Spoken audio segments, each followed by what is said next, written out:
Good morning, बच्चों. Today we will study the grammar. Lesson number 1, the tense, phrase and clause. इसका second part है और हम आपको बताने जा रहे हैं कि आपको हमने बताया था कि इसमें जो फ्रेज़ क्या होता है और हमने आपको सेंटेंस के विषय में बता दिया था कि सेंटेंस क्या होता है। तो देखिए उसमें जो उसका अगला पार्ट है वो आगे की ओर है, तो वहाँ पर ये सारी चीज़ें वो एक्सरसाइज आगे की ओर दी गई है, मैंने आपको बताया भी था।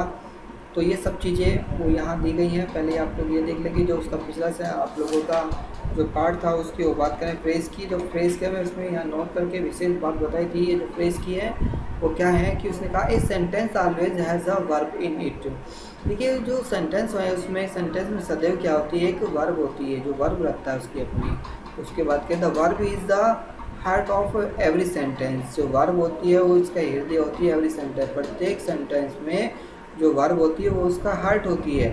तो बट लेकिन एक phrase does not have a verb, लेकिन जो एक फ्रेज होती है कोई वो एक वर्ब नहीं रखती है। मना कर रहे हैं कि जो फ्रेज होती है वो कोई अपना वर्ब नहीं रखती है, पर लेकिन जो सेंटेंस होता है तो सेंटेंस में हमेशा सदैव याद रखना उसमें एक वर्ब होती है।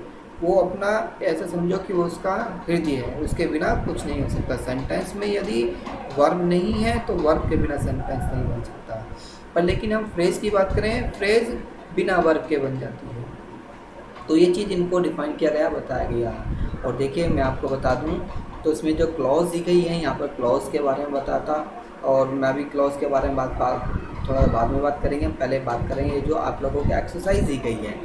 तो आप लोगों का टेंस की और जो फ्रेज़ हैं तो उनकी वो आपको यहाँ एक्सरसाइज दी गई और बताया गया कि तो make the sentence using the following the phrase. देखिए फ्रेज़ दी गई है और मेक मतलब बनाना सेंटेंस को यूजिंग का प्रयोग करते हुए the following phrase. In phrase जो दी गई हैं इन फ्रेज़ का प्रयोग करते हुए आप लोगों को सेंटेंस बनाना। देखिए कोई ज़रूरी नहीं है, किसी भी तरह का कोई भी सेंटेंस हम इसे बना सकते हैं फ्रेज़ के अकॉर्डिंग। जो हमारी ये फ्रेज़ दी गई है इसने कहा फुल ऑफ ब्यूटीफुल पिक्चर। जैसे ये पहला सेंटेंस उसने दिया, मतलब ये पहली फ्रेज़ दी गई है। अब इसको फ्रेज़ को प्रयोग करते हुए आप लोगों को कोई भी सेंटेंस बनाना है। तो देखिए आप लोग कैसी भी तरह से बना सकते हैं। जैसे कोमल हाउस की कोमल का जो घर है is full of the beautiful picture. वो कोमल का जो घर है वो कैसा है, फुल का मतलब भरा हुआ, तो ब्यूटीफुल मतलब सुंदर सुंदर उन पिक्चर उन तस्वीरों से भरा हुआ है।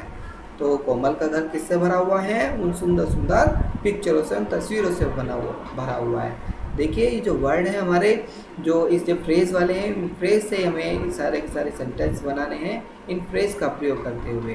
कोई से भी देखेंगे in good faith, in good faith ये बात कर रहा, तो he bought the painting in the good faith. तो उसने क्या किया, ही मीन्स उसने बॉट का मतलब खरीदा, क्या पेंटिंग का मतलब उस चित्र को इनटू द गुड फेथ जो कि अच्छे गुड फेथ में थी, उसने उसको खरीदा। क्योंकि जो चीज़ अच्छी होती है उसी चीज़ को व्यक्ति खरीदता है। आप लोगों ने देखा कोई बेकार चीज़ को कभी कोई व्यक्ति नहीं खरीदता, हमेशा जो अच्छी चीज़ होती है वो उसको ही खरीदते हैं। तो ये जो हमारी फ्रेज़ यहाँ दी गई हैं इन फ्रेज़ का प्रयोग करके सेंटेंस में बताया गया है। जैसे कवर्ड विद स्नो का मीनिंग होता है हमारा, ऐसे बोलते हैं द प्लेन। द प्लेन जो है द फ्लू मतलब उड़ा over the snow covered the mountains, वो उसकी वो बात कर रहा है। तो उस माउंटेन के ऊपर जो प्लेन है जो फ्लू का मतलब तो उड़ा ओवर द मतलब ऊपर की ओर, वो भी जो स्नो कवर्ड, जो स्नो का मतलब ढके हुए थे माउंटेन थे, उन ढके हुए माउंटेनों से भी ऊपर की ओर वो प्लेन जो उड़ा। तो देखिए हमने इसका प्रयोग कर दिया, इसमें बता दिया आप लोगों को कि कवर्ड विद स्नो जो हमारा फ्रेज है हमने सेंटेंस के रूप में उसका प्रयोग कर दिया। तो उसने कहा विदाउट मच डिफ़िकल्टी। तो उसने कहा हम कैसे बनाएंगे सेंटेंस को कि ही फाउंड, उन्होंने पाया, ही फाउंड का मतलब होता है उन्होंने पाया क्या, द हाउस को विदाउट डिफ़िकल्टी बिना किसी परेशानी के।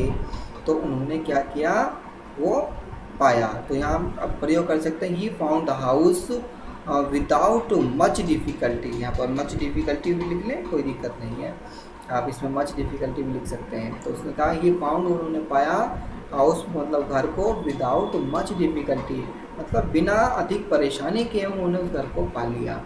तो इन अ पीस, वो उसकी बात कर रहा है, इन पीस एंड हैप्पीनेस, उस पीस की वो बात कर रहा है, खुशी की वो बात कर रहा है। तो इट इज़ डिफ़िकल्ट, ये बड़ी समस्या है या परेशानी है टू फाइंड, पाने में द पीस एंड हैप्पीनेस की शांति की बात कर रहा है उसकी और खुशी की वो बात कर रही है, सब पाना बड़ा डिफिकल्ट होता है, कहीं नहीं दूर की मतलब कहीं शांति और खुशी नहीं मिलती। तो उसने कहा इन द पार्क, तो every one should go in the park for a while, यानी कि कुछ क्षण के लिए या कुछ देर के लिए प्रत्येक को पार्क में जाना चाहिए, क्योंकि पार्क में जाने से व्यक्ति या फिर घूमने जाना चाहिए, कुछ भी आप ये मतलब बना सकते हो सेंटेंस को, ज़रूरी नहीं है। तो इस तरह से कि प्रत्येक को क्या करना चाहिए, कुछ क्षण के लिए पार्क में जाना चाहिए। अराउंड द सन, सूर्य के चारों ओर। तो उसने कहा the earth moves around the sun, जो अर्थ का मतलब पृथ्वी है, मूव का मतलब घूमती है, अराउंड का मतलब चारों, द सन सूर्य के चारों ओर घूमती है। तो इन जगह आगे कहा इन द मैटर का मीन्स आता आई वांट टू स्पीक, मैं चाहता हूँ बोलना, टू हर उससे, और in the matter of my salary, अपने सैलरी के संबंध में, अपनी सैलरी के मामले में कि मैं उससे बात करना चाहता हूँ। इन द मैटर का मतलब मामला होता है हमारा, जो बात करें in the nick of time. तो उसने कहा था ही अराइव्ड, वो आया, एट द वेडिंग, शादी में, in the nick of the time, जो निक ऑफ द टाइम था उसकी इस तरह से।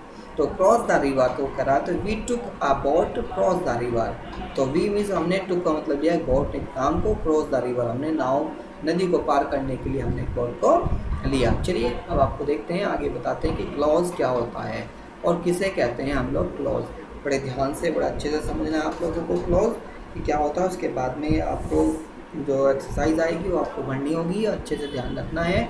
तो आप लोगों को बता रहा हूँ कि क्लॉज होती क्या है, क्लॉज कहते किसे हैं। तो उसने कहा था क्लॉज वो हमारा जो टेंस होता है, टेंस का एक पार्ट है, मतलब टेंस का ही दूसरा रूप है।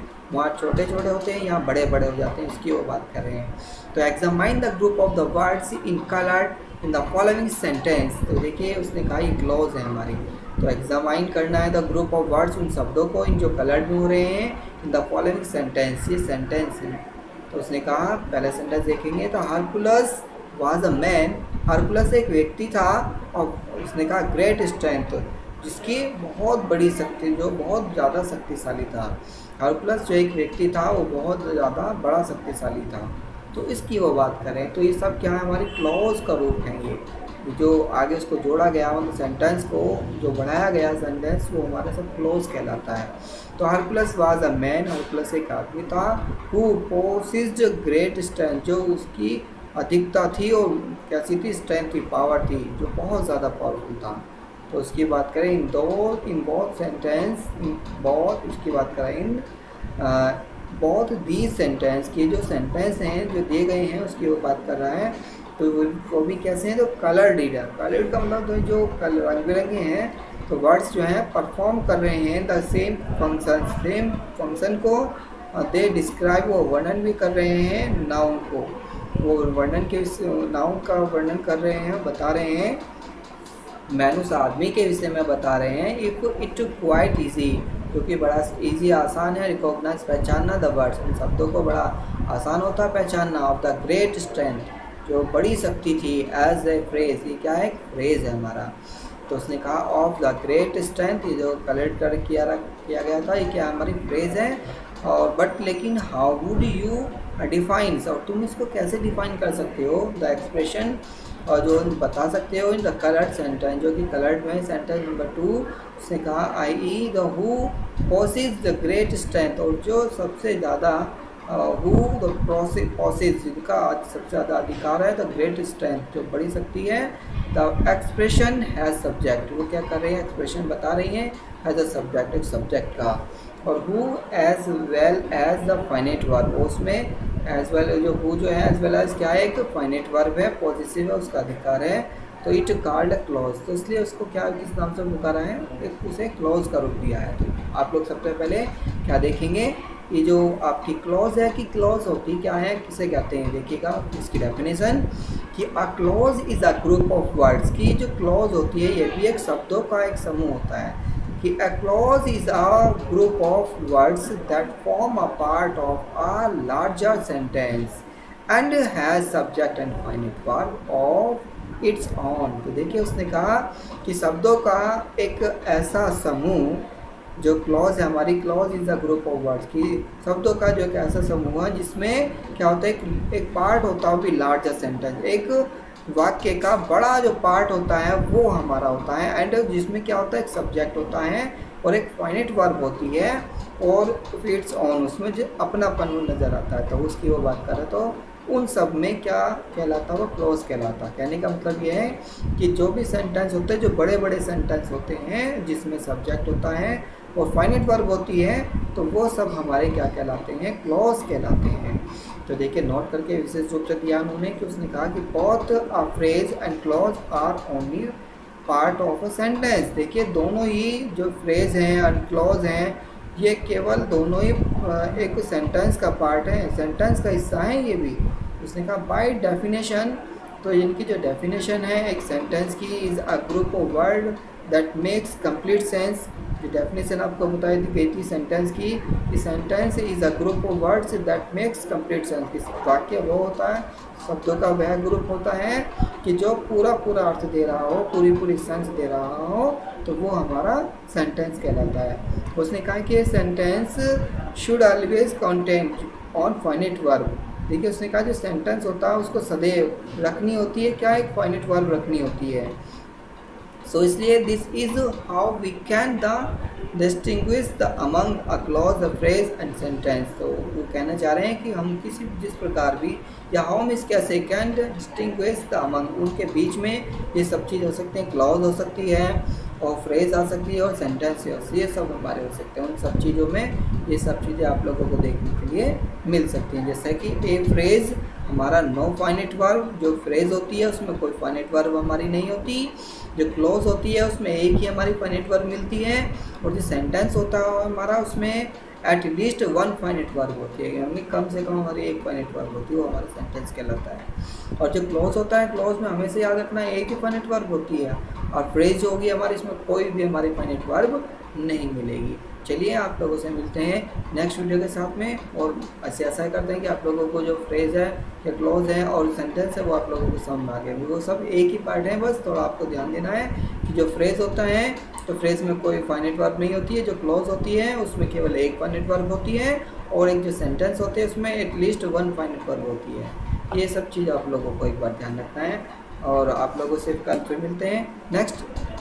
Thank you watching this video.